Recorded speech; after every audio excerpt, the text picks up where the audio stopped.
আসসালামু আলাইকুম। নিপা ডেইলি কুকিংয়ে স্বাগতম জানাচ্ছি আমার আজকের রেসিপি দেখার জন্য। যারা নতুন রাঁধুনি আছেন তাদের জন্য আমার আজকের রেসিপি চিচিঙ্গা দিয়ে গুঁড়া চিংড়ি মাছের রেসিপি। এটা হয়তো আপনারা অনেকেই জানেন। এই তরকারিটা দিয়ে ভাত খেতে ভীষণ ভালো লাগে।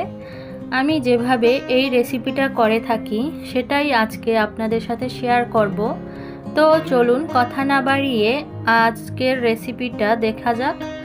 আর আমার রেসিপি ভালো লাগলে লাইক কমেন্ট শেয়ার করে দিবেন এবং প্লিজ চ্যানেলটি সাবস্ক্রাইব করে দিবেন। চিচিঙ্গা দিয়ে চিংড়ি মাছ রান্না করার জন্য আমি প্রথমে একটি প্যানে তেল দিয়ে দিচ্ছি। আর এখানে আমি 100 মিলি সয়াবিন তেল দিয়েছি। তেলটা হালকা একটু গরম হয়ে গেলে এখন এর মধ্যে দিয়ে দিব 1 কাপ পরিমাণ পেঁয়াজ কুচি আর দিয়ে দিব 4-5টা কাঁচামরিচ। কাঁচামরিচগুলোকে আমি এইভাবে মাঝখান দিয়ে কেটে নিয়েছি। আমি আজকে 1 কেজি পরিমাণ চিচিঙ্গা রান্না করব। আর 1 কেজি পরিমাণ চিচিঙ্গা রান্না করার জন্য কিন্তু 1 কাপ পরিমাণ পেঁয়াজ কুচি আর 100 মিলি সয়াবিন তেল হচ্ছে সঠিক পরিমাণ। পেঁয়াজটায় সামান্য একটু কালার চলে আসলে এখন আমি এর মধ্যে অ্যাড করে দিচ্ছি 1 চা চামচ পরিমাণ রসুন বাটা আর 1 চা চামচ পরিমাণ জিরা বাটা। দিয়ে দিচ্ছি 1 চা চামচ পরিমাণ হলুদের গুঁড়া আর 1 চা চামচ পরিমাণ মরিচের গুঁড়া আর দিয়ে দিচ্ছি 1 চা চামচ পরিমাণ ধনিয়ার গুঁড়া। স্বাদ মতো লবণ দিয়ে দিচ্ছি। লবণের পরিমাণটা আপনারা আপনাদের পছন্দ মতো দিয়ে দিবেন। আর দিয়ে দিচ্ছি সামান্য একটু পানি। এখন 2 মিনিট মশলাটাকে ভালো করে কষিয়ে নিব। এখন দিয়ে দিচ্ছি চিংড়ি মাছ। চিংড়ি মাছ দিয়ে আমি আরও 2 মিনিট ভালো করে কষিয়ে নিব। 2 মিনিট কষানো হয়ে গেলে এখন আমি এর মধ্যে অ্যাড করে দিচ্ছি কেটে রাখা চিচিঙ্গা। চিচিঙ্গাগুলোকে আমি এইভাবেই কেটে নিয়েছি। আপনারা চাইলে আপনাদের পছন্দ মতো যে কোনো সাইজের কেটে নিতে পারেন। চিচিঙ্গাগুলো দিয়ে এখন মশলার সাথে খুব ভালো করে মিক্স করে নিব। এই পর্যায়ে আমার চুলার আঁচ মিডিয়ামে আছে। আপনারা চেষ্টা করবেন প্রথম থেকেই চুলার আঁচ একই রকমের রাখতে রান্না করার জন্য, এতে করে রান্নাটা টেস্টি হবে। চিচিঙ্গাগুলো মশলার সাথে ভালো করে মিক্স হয়ে গেলে এখন এটাকে ঢেকে দিব 10 মিনিটের জন্য। 10 মিনিট পর আমি চিচিঙ্গাগুলোকে একটু ভালো করে নেড়েচেড়ে দিব। দেখতেই পাচ্ছেন চিচিঙ্গা থেকে কতটা পানি উঠেছে। ভালো করে নেড়েচেড়ে নিয়ে এখন আবারও ঢেকে দিব 5 মিনিটের জন্য। ফিরে এলাম 5 মিনিট পরে। এখন চিচিঙ্গাগুলোকে খুব ভালো করে আরও কিছুক্ষণ কষিয়ে নিব, যতক্ষণ না চিচিঙ্গার পানিটা ভালো করে শুকিয়ে যাচ্ছে।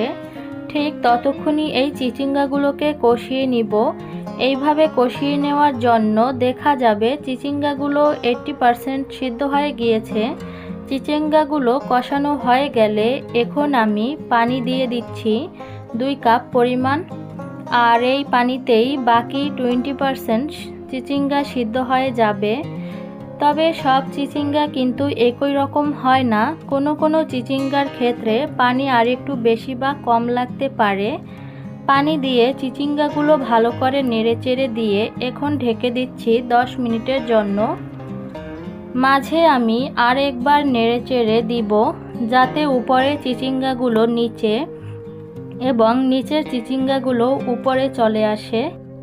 এতে করে চিচিঙ্গাগুলো খুব ভালোভাবে সেদ্ধ হবে।